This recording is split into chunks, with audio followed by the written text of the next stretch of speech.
Who really wrote Codex Sinaiticus? Where and when?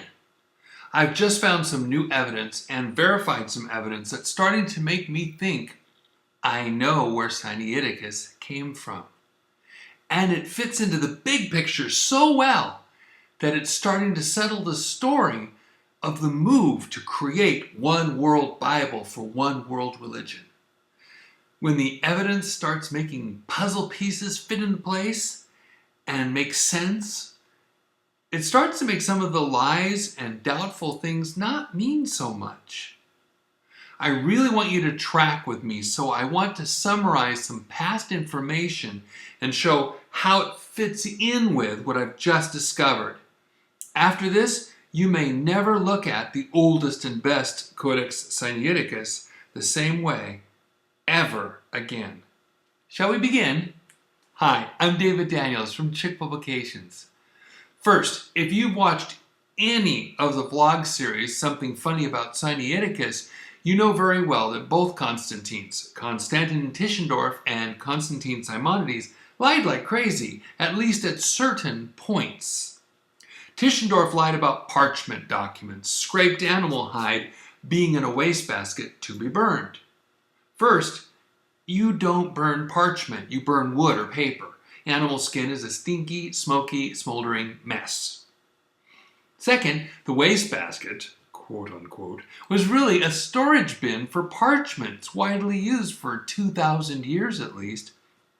Third, that means that every conversation Tischendorf claimed to have about that with Carillus the librarian was a lie, totally made up out of Tischendorf's imagination. So much for his sterling reputation. And I've shown you the evidence that someone darkened Sinaiticus. I've had the theory that it was Tischendorf to make Sinaiticus look older. I only said that because Stephen Avery showed me the website codexsinaiticus.org, where I could see it for myself back in 2014. And when I looked at the 43 sheets that Tischendorf took from St. Catherine's monastery in the Egyptian peninsula and took to the King of Saxony, they're clearly white. They still are today. But the rest of Sinaiticus looks like someone darkened it with some kind of juice. So I suspected that what Tischendorf said about his 3 visits to St. Catherine's in 1844, 1853, and 1859 were lies. But what about Simonides? When I read about Constantin Simonides, I saw a guy who could take any group and divide them in half if they were together. And he could take most guys who criticized the documents that were supposed to be ancient and get them to admit that what he sold them was real, even if the others were fake. And he did that with a number of people. Simonides also claimed that Egyptian hieroglyphics were all wrong, and that he alone could decode their meaning. This was right when they were first deciphering hieroglyphics over 150 years ago, and not everyone was convinced on how to do it. History shows Simonides was deceived or just lying about that. On top of that, it seemed he did everything. He was a patriot. He was a scholar with a doctorate. He was a calligrapher. He was a paleographer who could date ancient documents, and he was an amazing copier of manuscripts. Many people said that actually he was a forger.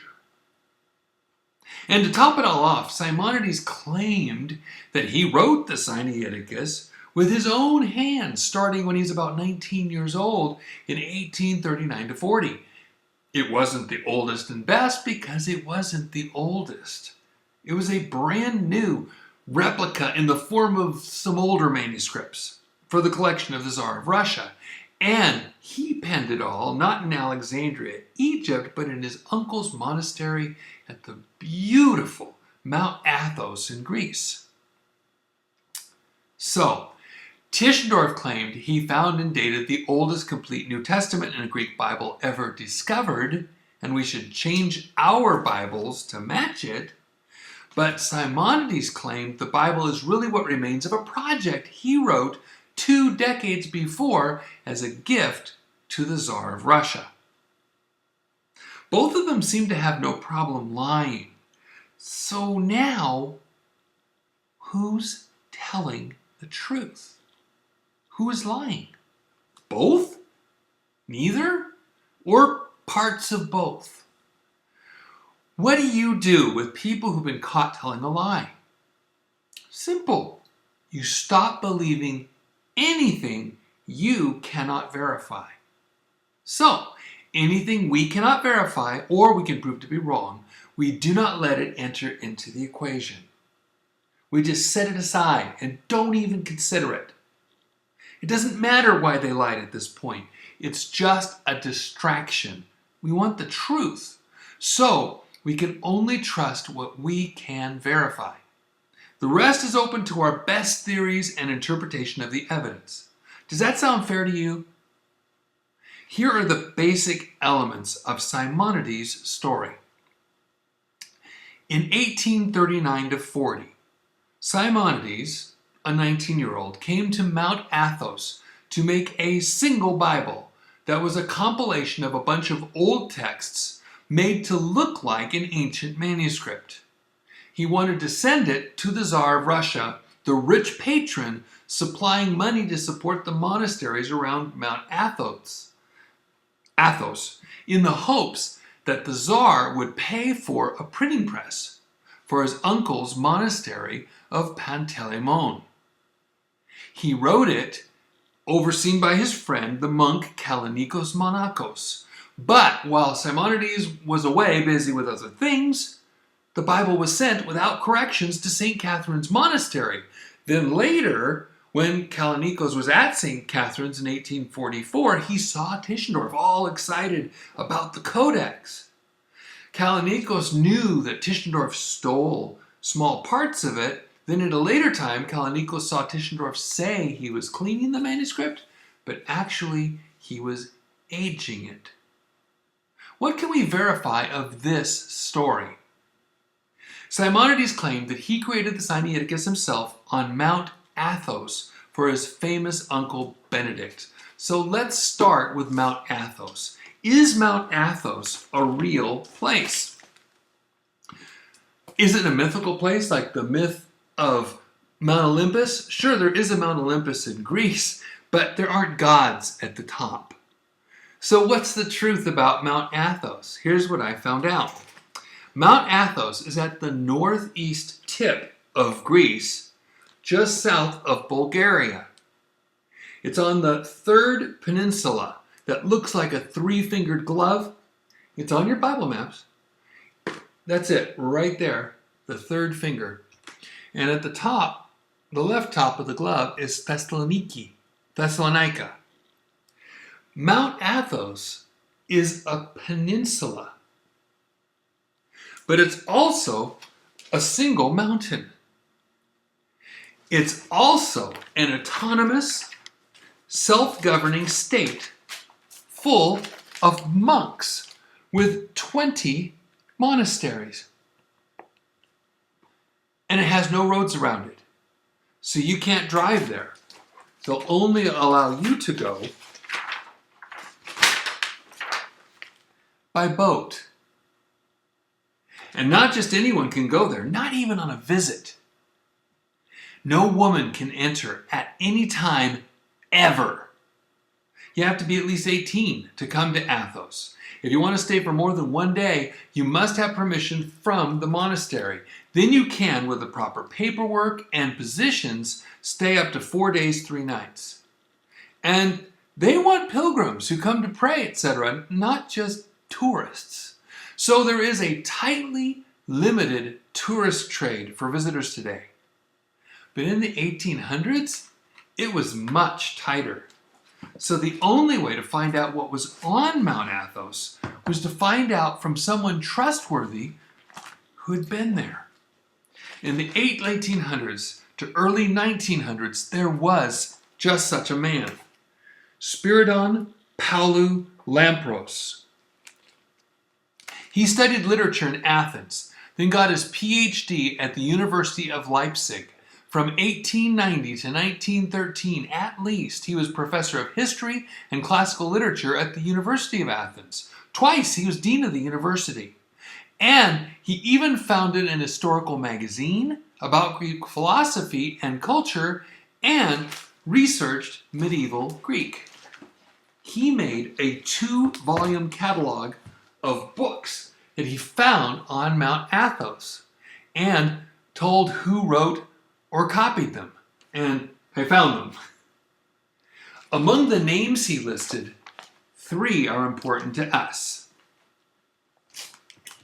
Holy Deacon and teacher Benedict, Simonides' uncle, here, here, here, here, here, and here. 2, Constantin Simonides and Kallinikos Monachos. Simonides is just listed in a record of a simple project, but because of this entry, we know for sure that on March 27th, 1841, Constantin Simonides was on Mount Athos of Panteleimon Monastery, and so was Kallinikos Monachos. In his 1907 book, Literary Forgeries, J.A. Ferrer wrote that these entries in the catalog prove that Kallinikos and Simonides were at Panteleimon at the same time and associated with the same work. This is important because Simonides said Kallinikos was his friend. In 1862, London journals reported the battle between Tischendorf, who said Sinaiticus was from the 300s AD, and Simonides, who basically said, no, I wrote it myself in 1839 to 40. Then a letter came from Alexandria, Egypt, written on October 15th, 1862. It was signed Kallinikos Hermanikos. Here are 3 of the many statements in that letter. Quote, I do myself declare to all men by this letter that the Codex of the Old and New Testaments, together with the Epistle of Barnabas and of the Shepherd of Hermas, which was abstracted by Dr. Tischendorf from the Greek monastery of Mount Sinai, is a work of the hands of the unwearied Simonides himself. Inasmuch as I saw him in 1843, that's a typo. See, here it says 22 years ago, which is 1840. In the month of February, writing it in Athos. Here's a second. Dr. Tischendorf, coming to the Greek monastery of Sinai in 1844 in the month of May, if my memory does not deceive me, and remaining there several days and getting into his hands by permission of the librarian the codex we're speaking of, and perusing and reperusing it frequently, abstracted secretly a small portion of it, but left the largest portion in the place where it was, and departed undisturbed. And here's the third. And I know yet further that the codex also was cleaned with lemon juice, professedly for the purpose of cleaning its parchments, but in reality, in order to weaken the freshness of the letters, as was actually the case. See, Kallinikos Hermanikos, Alexandria, October 15th, 1862. Some people think that Simonides made up Kallinikos, but we know from the catalog that he actually existed. We know he is with Simonides on Mount Athos 1 year after Simonides claimed he made Sinaiticus with Kallinikos watching him.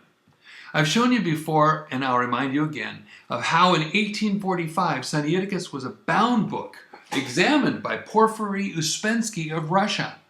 My theory was that Tischendorf cut out parts secretly and snuck them back to Saxony, to Leipzig in 1844. My theory also was that Tischendorf either darkened Sinaiticus himself, or he knew who did and kept silent.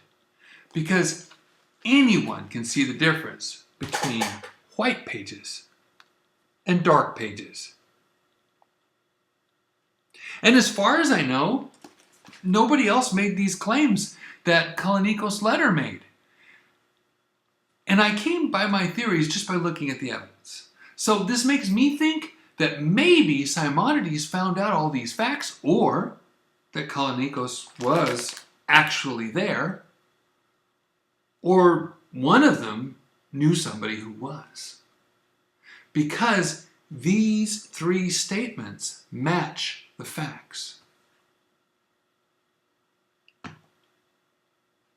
Whatever way, it adds up. So far, it seems to me that Tischendorf at first thought the Codex was genuine, so he stole parts when he couldn't get somebody to let him have the whole thing. And he had to justify the expense of going down there, and he wanted the reputation he'd get from discovering an ancient codex. I think at this point, Tischendorf was deceived. J. Michael Featherstone is writing a book right now, and for the first time, he's translating Tischendorf's private letters to his family. We know from biographies that Tischendorf wrote personal letters to his fiancée, then wife, Angelica, and to his brother, Julius. Here is one interesting point from those letters. Please note, the author turned the letters into the third person, probably to protect his copyright on the finished product. So imagine that Tischendorf is talking about himself. Tischendorf wrote in 1844 that he has come into the possession of 43 parchment folia of the Greek Old Testament, which are some of the very oldest preserved in Europe. He believes they're from the mid-4th century, and they're remarkable not only for their age, but also for other reasons. Sounds like he bought the story at first, and come into possession of, not someone gave them to him. As I said, I think he's admitting that he stole them. Anyway, he must cut his trip short. He wants to go to the Patriarch in Constantinople in order to obtain the rest of the folia beside the 43 he has, which remained at Sinai. Thus, he suspended making a public announcement of his find.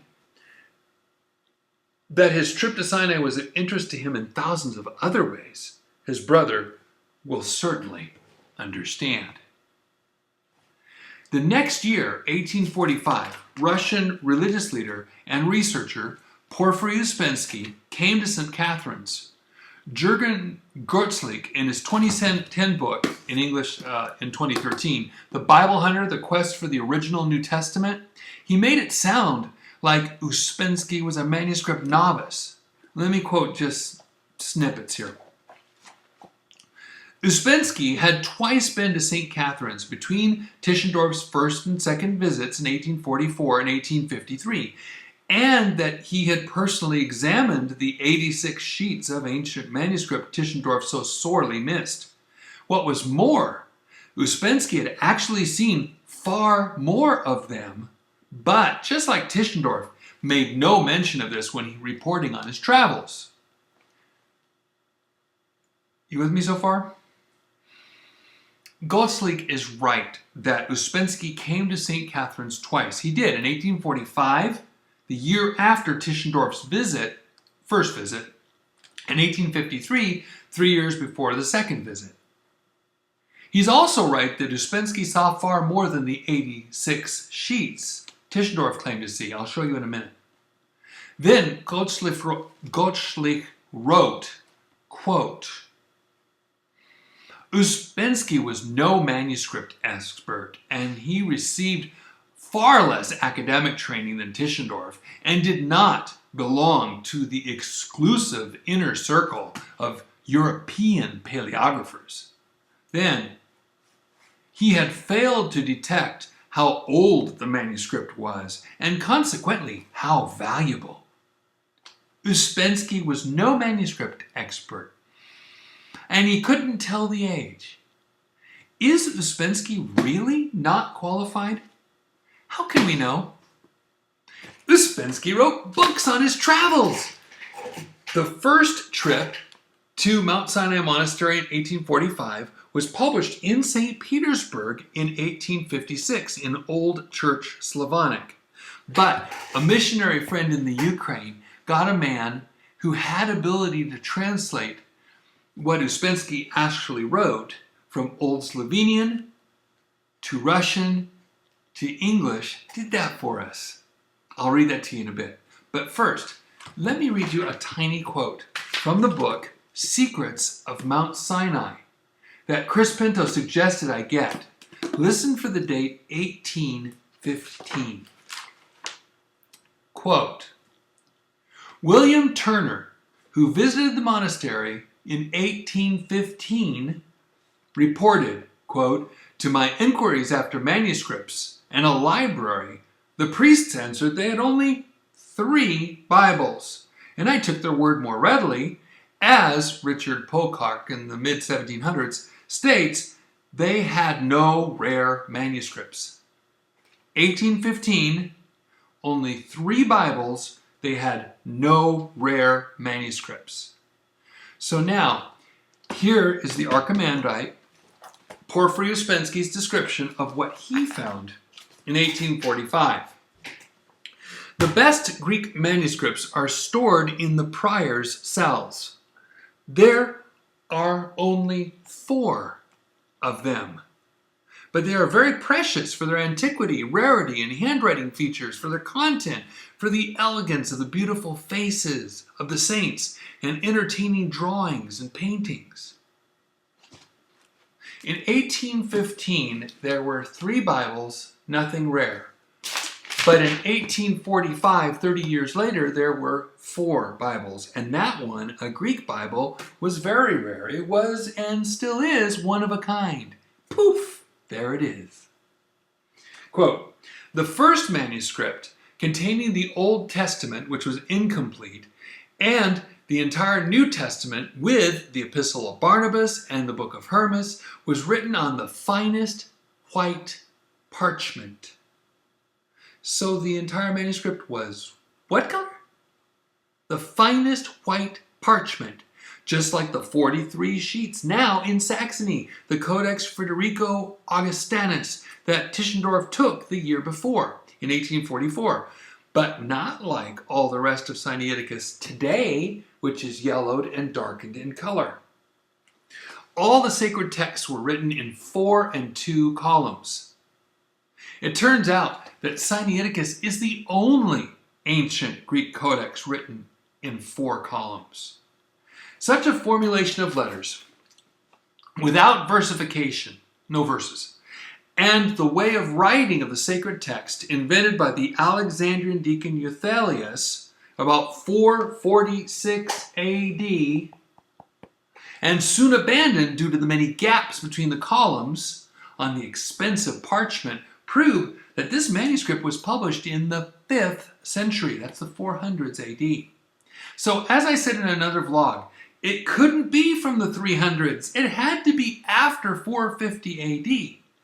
And that's the date they give to Codex Alexandrinus.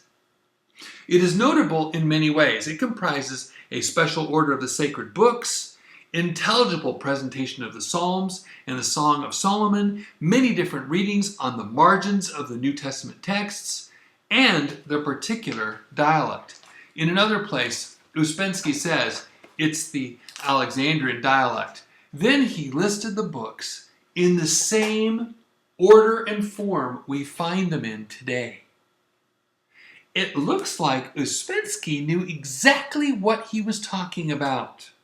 He clearly described the Codex Sinaiticus as a bound book. In February 2016, Stephen Avery contacted Dirk Jonkind, author of the 2013 book, Scribal Habits of Codex Sinaiticus. Listen to what he says about Tischendorf. It is still fascinating how Tischendorf got away with the part published in Codex Frederico Augustinus, and whether or not he had seen the New Testament part already in 1844. He, Tischendorf, only speaks about the 130 leaves of the Greek Old Testament, but I would not put it beyond him to consciously suppress his knowledge of the wider manuscript, which would mean that Tischendorf and Uspensky, between 1844 and 45, the manuscript was not reunited at all, as it had been together.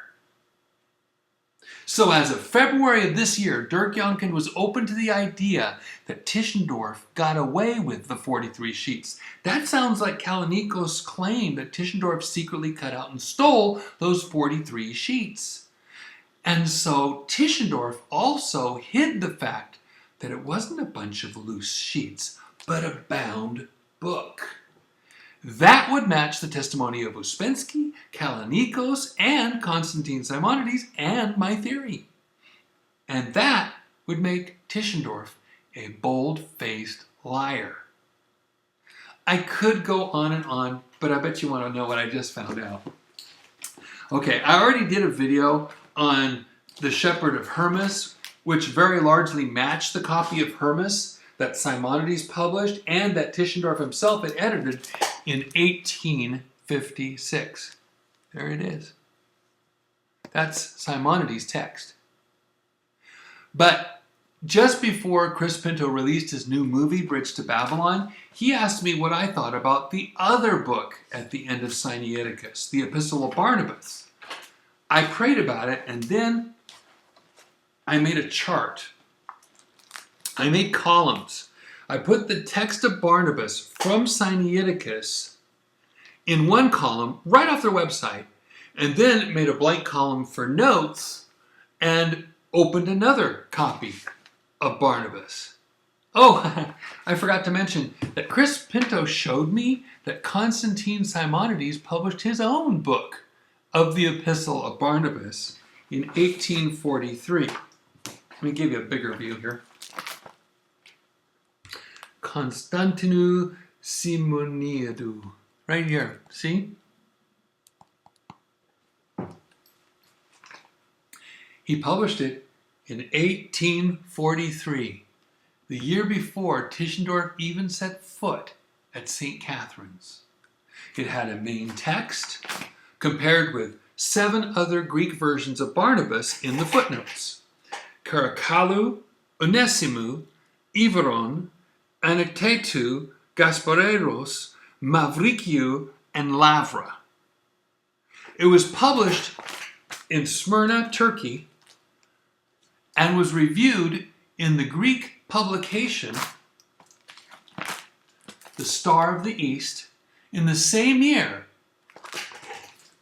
The review was on April 26th, 1843. That's when I checked all my info on Barnabas again, and I found out that until Sinaiticus showed up, the Western world had never seen a Greek original for the first 4+ chapters of Barnabas. 1:1 to 5:7a. I made my own little mini book here.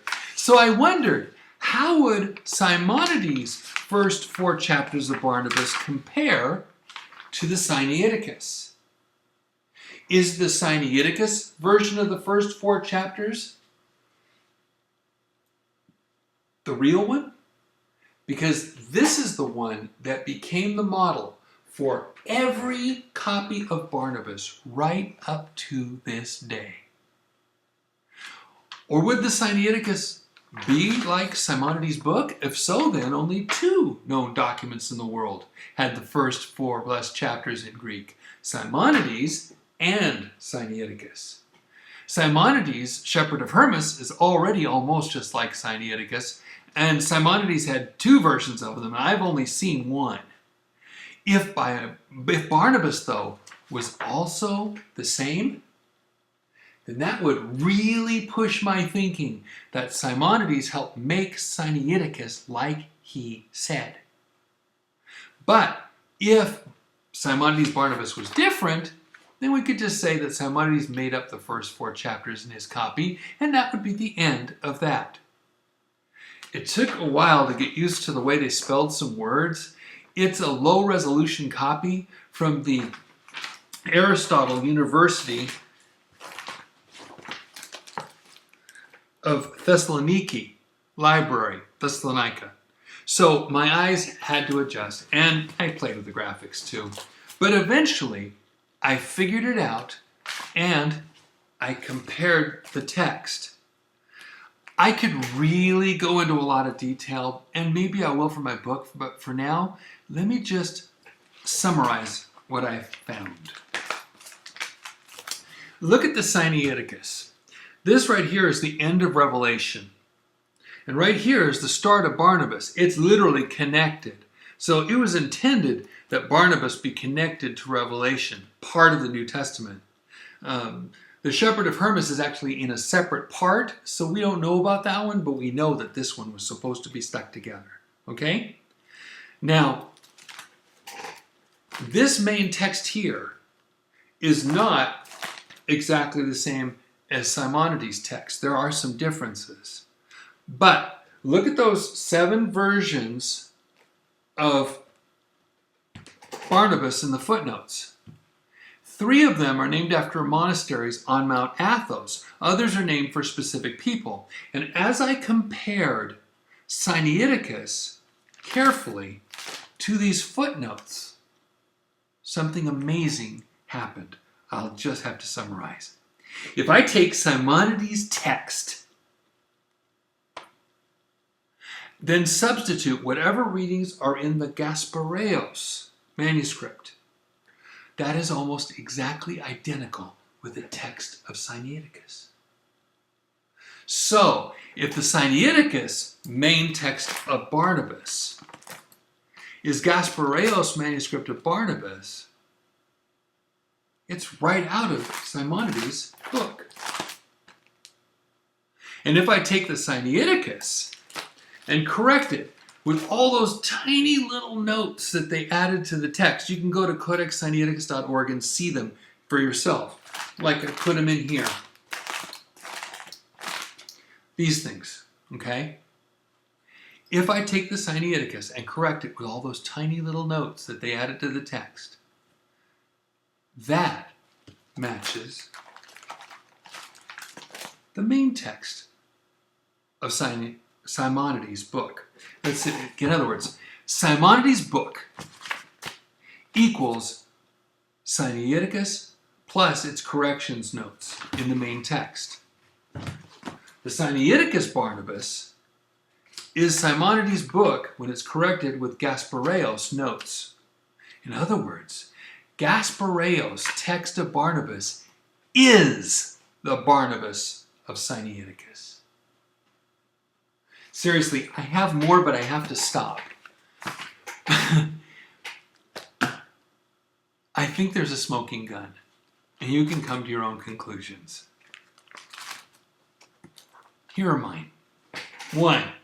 Simonides wrote or dictated at least Barnabas and the Shepherd of Hermas, but he was a master calligrapher, so he really might have written them with his own hand, as Kallinikos stated, and as the evidence made plausible.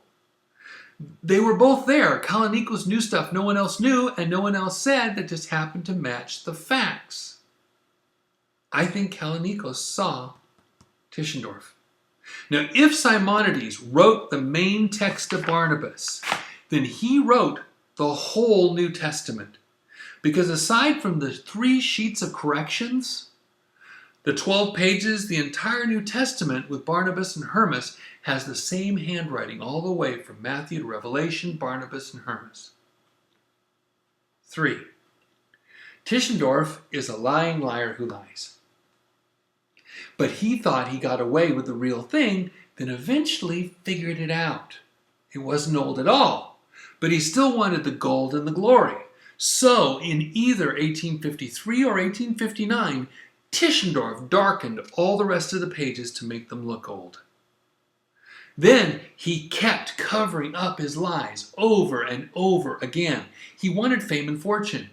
He got them, but it didn't last long. He died in 1874 before he even finished his master project on Vaticanus. 4.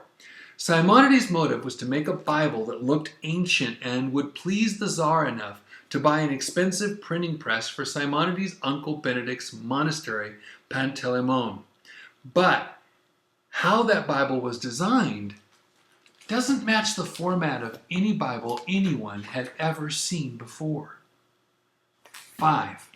I think someone influenced things behind the scenes, getting Simonides to make a 4-column manuscript, getting Tischendorf to go to St. Catherine's. I think it was done that way to make Tischendorf think it was the fulfillment of his interpretation of Constantine's order to Eusebius to make a Bible in 3s and 4s. I did another vlog about that. Vaticanus was in 3 columns. Right here. You see? And Sinaiticus was in 4 columns. Right here. See that? Which suddenly appeared in the Vatican Library. This one in 1475. That's when the Vaticanus suddenly showed up. Just like that. Sinaiticus in 4 columns suddenly appeared at St. Catherine's Monastery between 1815 and 1844, but most likely it was in 1843. And it was put there, according to Kallinikos, by the Patriarch Constantius, while Simonides was off publishing Barnabas in Smyrna. 6. I think it's clear that this Bible found by Tischendorf in 1844 is what occultist Manly P. Hall was referring to when he said in 1944, quote, "For the last 100 years, we have been trying to get out an edition of the Bible that is reasonably correct, but nobody wants it. What's wanted is the good old King James Version, every jot and tittle of it." 7.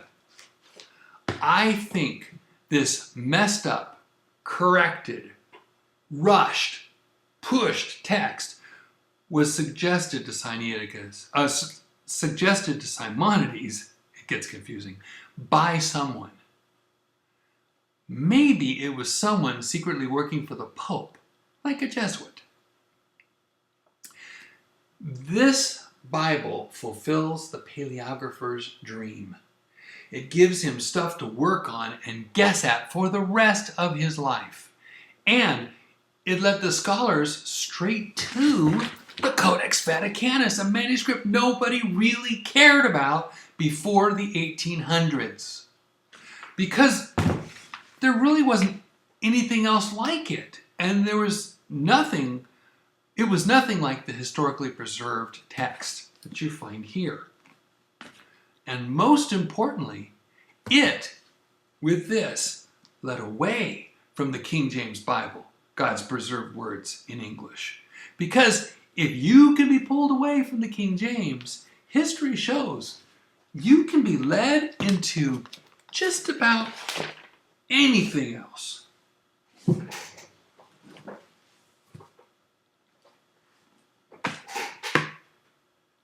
Even one world Bible for one world religion.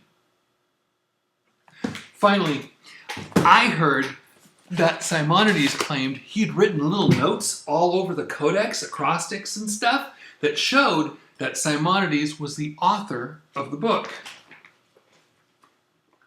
In all my looking, I could only find one reference.